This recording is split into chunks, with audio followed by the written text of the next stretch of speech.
Alors mes chers amis, j'ai la joie de vous retrouver pour un sujet urgent, un sujet qui est toujours d'actualité et qui passionne tellement nos contemporains. Il s'agit pas moins que du bonheur. Nous sommes tous à l'affût du bonheur, en quête de bonheur. Tout ce que nous faisons dans notre vie de tous les jours, c'est pour pouvoir essayer, tenter d'accéder au bonheur. Et souvent, malheureusement, on ressent que le bonheur nous file entre les doigts et qu'on n'arrive pas, malheureusement, à accéder, à parvenir à ce bonheur. Et c'est de ce sujet que j'aimerais m'entretenir avec vous aujourd'hui. Généralement, les jeunes adolescents qui ont l'âge de 14-15 ans se disent qu'ils n'ont pas encore accédé au bonheur. Mais bientôt, ils auront 17-18 ans, ils pourront s'acheter une voiture, passer le permis, et à ce moment-là, ils seront vraiment très joyeux. Voilà que cet âge arrive, qu'ils passent le permis, et qu'ils sont certains qu'enfin, ils vont accéder à la joie. Mais voilà que, aussitôt le permis passé, c'est l'euphorie du permis pendant quelques jours, et juste après, ils se disent, le permis c'est bien beau, mais si je n'ai pas de voiture, comment vais-je être joyeux? Et donc ils s'achètent une voiture d'occasion. Pendant quelques jours, ils sont joyeux, tout fiers sur l'autoroute, à rouler à 130-140 km/h. Mais au bout de quelques jours, ils se disent « Ah, une voiture d'occasion, c'est pas suffisant. Tous mes amis ont des belles bagnoles, et moi je me retrouve avec ma petite voiture d'occasion. » Et donc immédiatement, ils vont viser à s'acheter une autre voiture, plus belle, plus grande. Jusqu'au jour où ils ont réussi à acheter cette voiture, et ensuite ils chercheront à se marier. Tant que je ne suis pas marié, bien évidemment, il est hors de question d'être joyeux. Ils vont se marier, ils vont devoir acheter un appartement. Tant que l'appartement n'est pas immense, gigantesque, spacieux comme il faut, à nouveau, la personne n'atteindra pas son bonheur. Et voilà comment la personne, à l'âge de 50-60 ans, s'introspecte, regarde son passé avec une certaine amertume et se demande si effectivement elle a réussi à ressentir le bonheur qu'elle souhaitait atteindre durant toute sa vie. Alors il faut savoir tout d'abord, mes chers amis, une première introduction. C'est que le bonheur, il se trouve chez nous. Il ne se trouve pas à l'extérieur. Le bonheur ne dépend pas du comportement de un tel à mon égard ou de un tel. Le bonheur ne dépend même pas de facteurs extérieurs, du genre quand est-ce que je vais m'acheter une voiture, quand est-ce que je vais passer le permis, quand est-ce que je vais pouvoir me teindre les cheveux, etc. Le bonheur se trouve à l'intérieur de nous. Et c'est à nous de réussir à le découvrir, ce bonheur-là. Il y a une histoire assez populaire qu'on raconte à propos d'un homme qui habitait dans la ville de Cracow et qui s'appelait Isaac.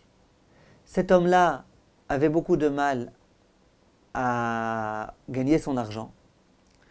Il avait un petit magasin, ça ne marchait pas du tout. Et voilà que ses enfants avaient faim. Sa femme se plaignait constamment. Et voilà qu'un jour, il fait un rêve. Dans son rêve, on s'adresse à lui et on lui dit « Isaac, sache que dans la ville de Prague, dans le tunnel qui mène vers le château du roi, se trouve un trésor. Il faut juste creuser en dessous de ce tunnel et puis tu pourras obtenir ce trésor. » Isaac se lève de bon matin et il dit à sa femme « Écoute ma chérie, je voyage. » « Quoi? Comment? Qu'est-ce qui t'arrive? »« Oui, je voyage à Prague. »« À Prague? Mais attends, c'est quelques jours de marche. Et tu sais que déjà comme ça on s'en sort pas. Et qui est-ce qui va être au magasin? Et quoi? T'es fou? Qu'est-ce qui t'arrive? » Et Isaac lui dit « Ne pose pas trop de questions s'il te plaît. Sois gentil, laisse-moi voyager. » Et sa femme lui dit « Mais c'est hors de question. Comment est-ce possible une chose pareille ?» Il n'a pas d'autre choix que de lui dire « Écoute ma chère, voilà que j'ai rêvé qu'il y avait un trésor qui se trouvait dans la ville de Prague, sous le tunnel, qui mène vers le château du roi.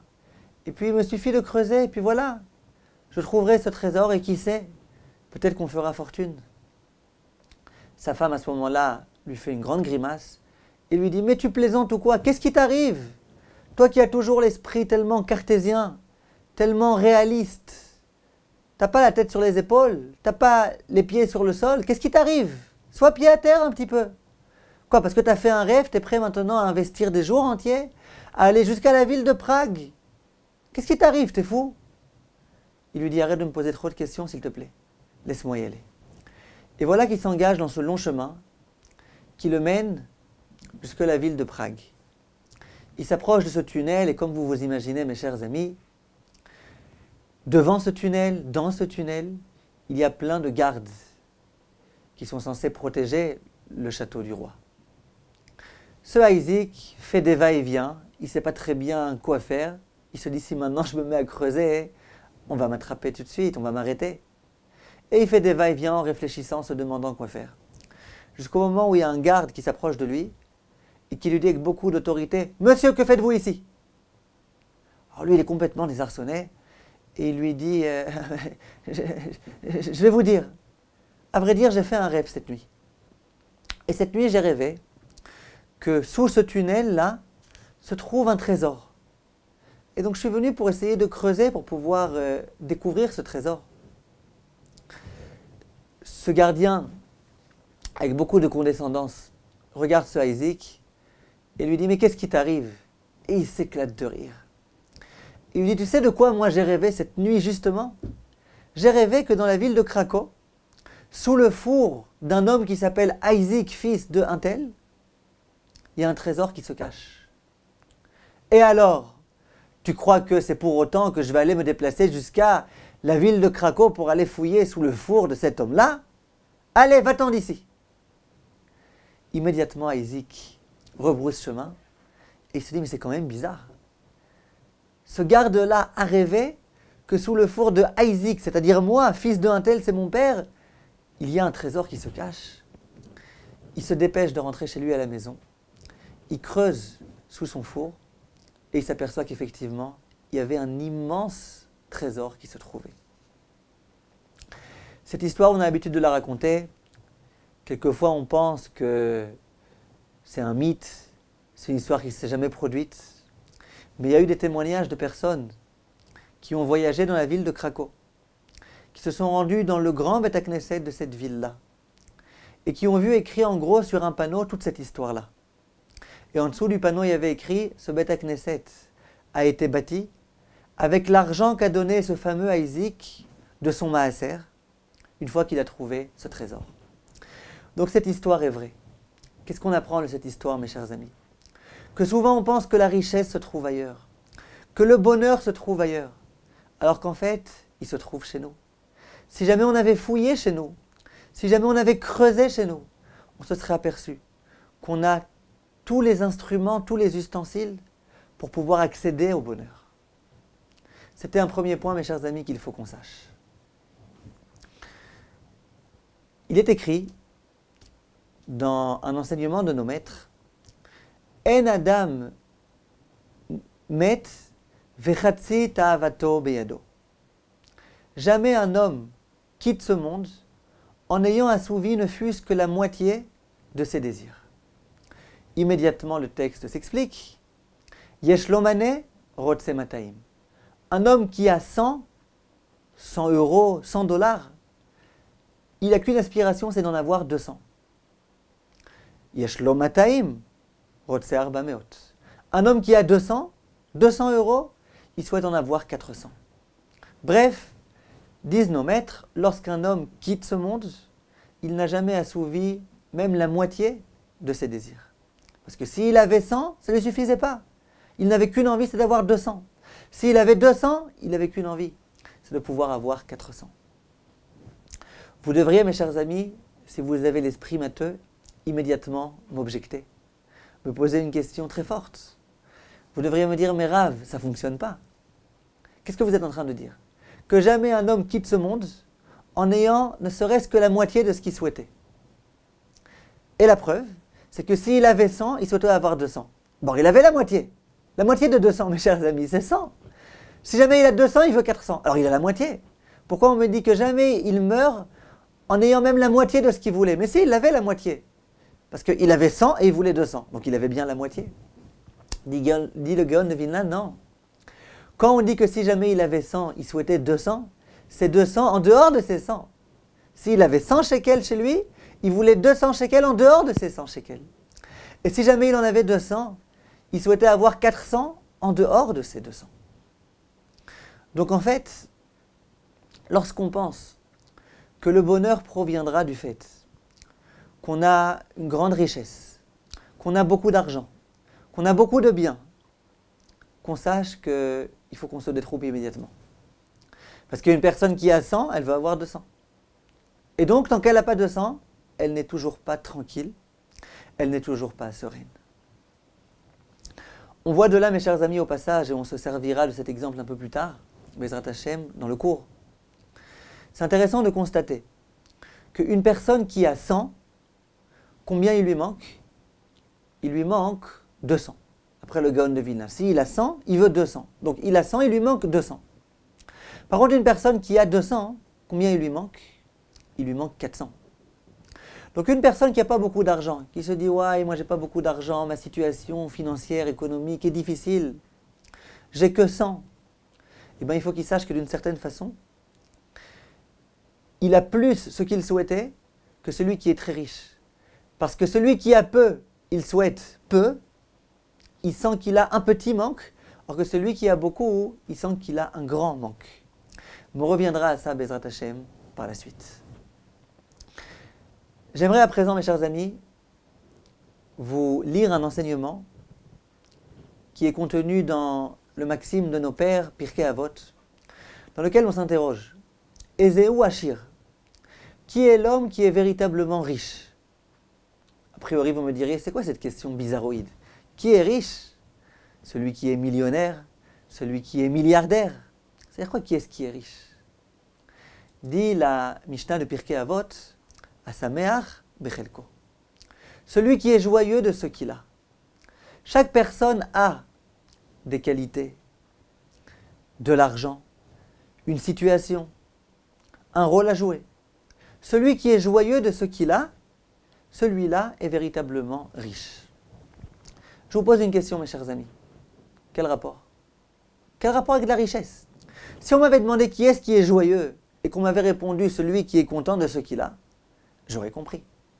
Mais là, on me demande qui est riche et on me répond celui qui est joyeux. Mais je ne t'ai pas demandé qui était joyeux, je t'ai demandé qui était riche. La richesse, c'est quelque chose qui se quantifie.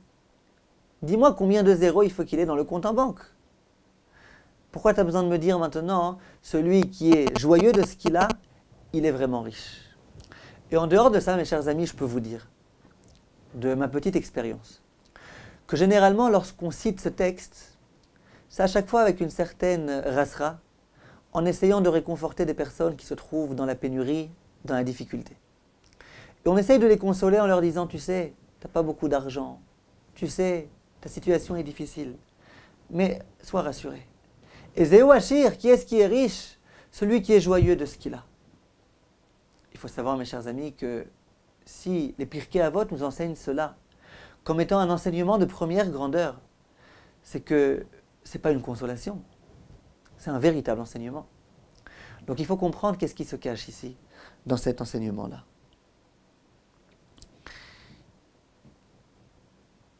Pour ce faire, il nous faut réfléchir un petit peu à la paracha de Behar et à la mitzvah de la Shemitah. Il y a une mitzvah dans la Torah qui consiste à travailler pendant 6 ans notre terre et la laisser en jachère durant la 7e année. Sur cela s'ouvre la paracha de Behar. Je ne sais pas si vous vous imaginez, mes chers amis, mais cette mitzvah-là, non seulement elle est illogique, a priori, elle est incompréhensible, plus que ça. Elle n'est pas praticable. À l'époque, les gens ne vivaient que de l'agriculture. Une personne qui labourait, une personne qui récoltait, avait de quoi manger. Une personne qui laissait son champ en repos, au chômage, pendant 1 année, c'était fichu. Cette personne-là était condamnée à mourir. Elle et ses enfants et toute sa famille. Or là vient la Torah avec un pari impossible. Et elle dit à l'homme, tu sais, pendant 1 année entière, ta terre sera en repos. Nos sages vont dire, que cette mitzvah est tellement difficile à accomplir que toute personne qui accomplit cette mitzvah comme il se doit est comparée aux anges. C'est-à-dire que c'est un comportement surhumain qu'Hachem nous demande. Et pourtant, il faut l'observer. Mais voilà que les hommes vont se poser une question.